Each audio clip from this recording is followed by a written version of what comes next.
I had a great trip to San Francisco recently where I participated in the Future Food Tech Conference.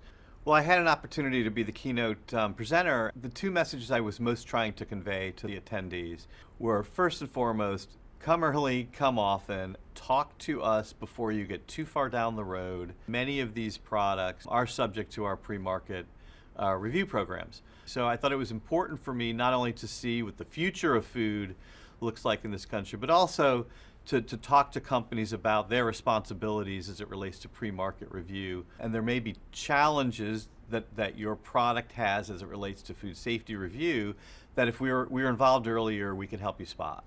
The other message that I had, and I think that it was one that was well received in this audience, was that they can be playing a meaningful role in nutrition in this country. There are innovations that I'm sure that many of them are already focused on that can play a role in reducing Americans' consumption of saturated fat, added sugars, and sodium. And so I really wanted to encourage that part of the innovation, their innovation pipeline. It's really important that food in the United States is safe, and that is the standard that we're going to hold all food to. And so what we want to do as it relates to encouraging innovation is be clear to manufacturers about what their responsibilities are, so they don't feel like it's an ever-shifting landscape, that they think they've answered the questions only to find out we have a different question.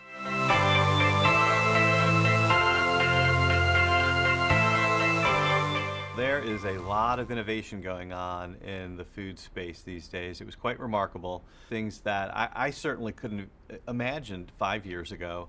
20 years ago, I would have thought it was a complete fantasy.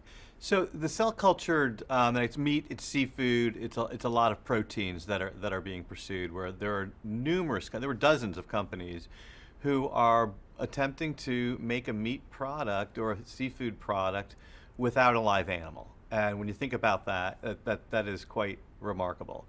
There were a number of companies who were developing plant-based proteins. There were a lot of companies with plant-based sweeteners that they were pursuing. So for FDA, what we want to ensure is that we're engaging with them early enough in their process and often enough as they develop it, that we can be confident that the end product will be safe, that there will not be contaminants in those products, that they will not be using unapproved food additives, that fundamentally they're making a product that is safe.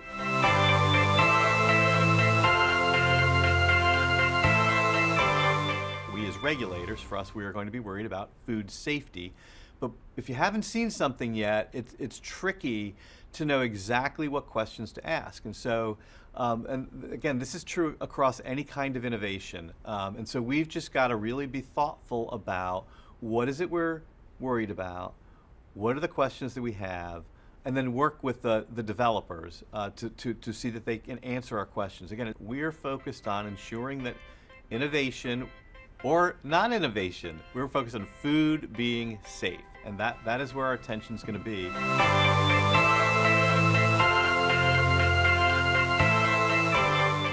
We spent a lot of the day meeting with companies who wanted to talk about either something they were developing and they were thinking about when it was good to sit down with FDA in a more formal sense, or it was companies who are actually already in the consultation process. And so we had numerous of these kinds of meetings, which I think, again, it was a good example of us, putting our money where our mouth is. You can say meet with us often, but then if you're not willing to meet with people, it's really hollow. So it was I think, a very productive day for us as well as for the companies we met with. But it was an example of our willingness to sit down with companies early in the development process, to talk to them about the kinds of issues that we worry about in this space. Again, all coming back to food safety, whether it's about contaminants, allergens that are inadvertently or just really because they hadn't thought it through being introduced into a product.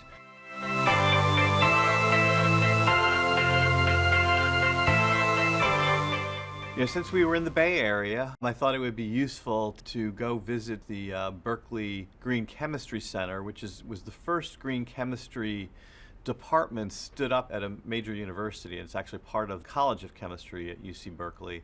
They focus on training their students to be green chemists, that is, individuals who will go out and create green chemistries when they land wherever they do in their professional lives. And so we actually sat down and talked about some of the challenges we have as it relates to food chemical safety and our efforts to stand up a more robust food chemical safety program.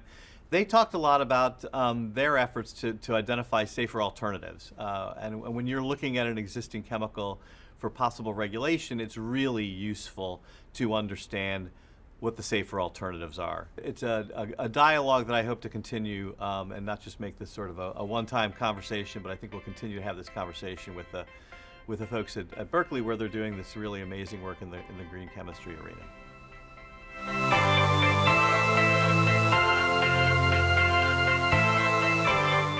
Thank you for continuing to follow me on my journey as I travel around this country.